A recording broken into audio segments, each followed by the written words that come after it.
Hello everybody, I'm Coach Brunecz, Director of Track and Field and Cross Country here at Methodist University.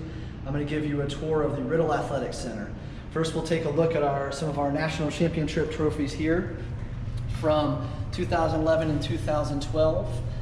All of these trophies, all four of them, pertain to the women's track and field program. Those two particular years, we had Ashlyn Chavis, who won the 100-meter dash in an NCAA record time of 11.55. Since then, that record has been broken, but she did hold that record at one point. And she also won the long jump at nationals as well, jumped somewhere around 19 feet, I believe. And we had a girl get second. Her name's Ruby Blackwell. She ran the 400 in between a 54 and 55 second range. And both of those girls, along with two other girls, were on the national championship winning 4x1 relay team. All right, we'll go ahead and move on.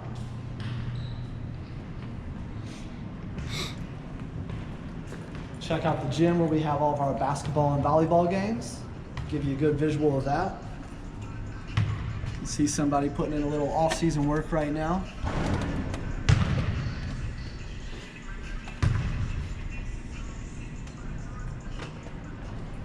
All right, next thing we'll check out is the Athletic Hall of Fame. And we'll zoom in on one individual in particular who's very vital for the success of our student athletes here at Methodist University. Quincy Malloy. You can see when he was inducted into the Hall of Fame, the years he played, his accolades for being on the football team. But more importantly, what he does here now is he's in charge of the tutoring center, and he's also in charge of a mainly freshman student athlete study hall group called Champs that we have here. And the whole purpose of that is just to make sure that none of the student athletes fall through the cracks, and we just keep them accountable and proactive with their academics. Each team here has to do once a week a 2-hour session with the Champs study hall group. Once they reach midterms, any student athletes that have above a 2.7 GPA, they can be exempt from that Champ study hall for the rest of the semester. If they have below a 2.7, they remain in that study hall for the rest of the semester. And on top of that, we actually have 2 study halls that we do here. We'll take a quick look here at Brenda. Hello, Brenda. She helps keep this place running so that we can accomplish things that we need to do, all the logistical type of stuff behind the scenes. She's very vital with our success here as well. But with our 2 team study halls that we also do each week, those are 90-minute sessions. So this is one of the classrooms that we can utilize for those team study halls. And I have a very similar reward system in place for our team study halls that has been working very well the past 5 years. Our women's program has been an NCAA all-academic team for the past 5 years, and the men have been for the past 3 years. And in order to do so, in order to achieve NCAA all-academic status, you have to have a team GPA of a 3.1. So for you high school kids, just keep in mind in college you can't get above a 4.0 like you can in high school with those AP and honors classes. So that's very good. That's very good. But the way that we kind of work things as far as a reward system in our study hall, if you have above a 3.1 individual GPA, you can be exempt from both of those team study halls. If you have in between a 2.8 and a 3.1, you have to attend one of them, and you get to choose which one. We typically do Wednesday and Thursday nights as your options. And if you're below a 2.8, you have to be in both of them. And we have a conference room right here. Sometimes we'll have team meetings in there if it's like a smaller group type of setting. So as we kind of prep for like our conference championship for cross country, we'll have like a separate men's meeting in there, and then we'll do the same for the women as well. And some of the other rooms up here, these are just, there's a few professors' offices up here, men's and women's locker rooms, and the next place that we're going to go is actually the athletic training room. Yeah. Hello, guys. Hey, how's it going? Good. How are you doing? So as I say, when we bring recruits in here, hopefully this is a place you don't become too familiar with, but I just want to give you a good visual of what everything looks like in here. Spreads, the world freezes. In Italy, FG tweets and go-through pauses. Bishops have canceled massive We have a few of our athletic trainers in here right now. 2 ice baths right here that we utilize at least a couple days a week. So this is definitely a love-hate relationship right here. Those first couple minutes of those ice baths are brutal, but once you get beyond that, that's when you really start to reap those benefits.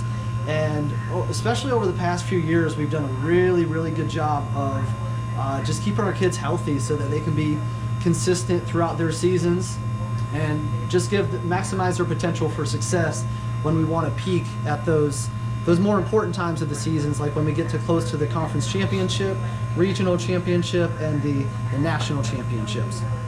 All right, start making our way to the weight room downstairs after we get a good view of our ATs. Affiliate, our NBC station in Chicago has learned that the governor of Illinois. And as we're making our way, one thing I do want to say about our athletic trainers that I really like about how we do things here is that each sport has their own trainer. So football, with the size of that roster, they do have more than a trainer, and that's completely understandable. But for track and cross country, we do have 1 trainer for each of those seasons. And the thing I like about that, though, is that if you do have any issues that you're battling through, say you have a strained quad muscle and you're kind of battling through that, that 1 AT that we work with through that season, they're working with you every single day. So it's just a situation where you're not seeing a different AT every single day, and they're treating you in a slightly different way, doing different rehab exercises. So you're just able to really build that consistency with your AT, and also build that good relationship and have that trust that you want to have in the person that's trying to get you back out onto the track or the cross-country course.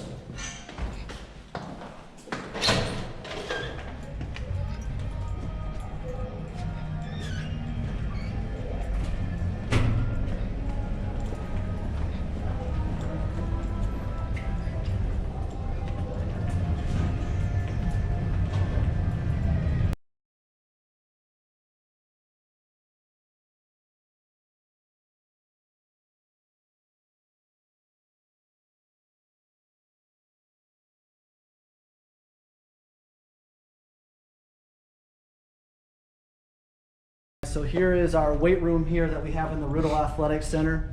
And this is just for student athletes only. So just your everyday student cannot just come in here and utilize this facility. So we do have this accessible for us. And we also do have the fitness center that's in the Brunecz Fitness Center as well that we can utilize.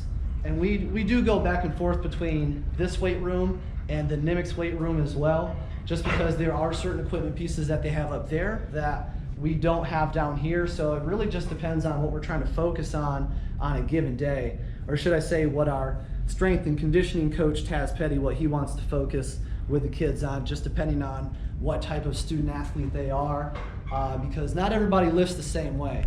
So Taz will recognize that throwers, sprinters, jumpers, they're going to have to lift in a certain way than distance runners do, and they're going to have different exercises. Some of those athletes might have to lift more days than others. So every Tuesday and Thursday, he'll give the kids a session in here, or the Brunecz Fitness Center too. It really just depends on what he's doing on a given day.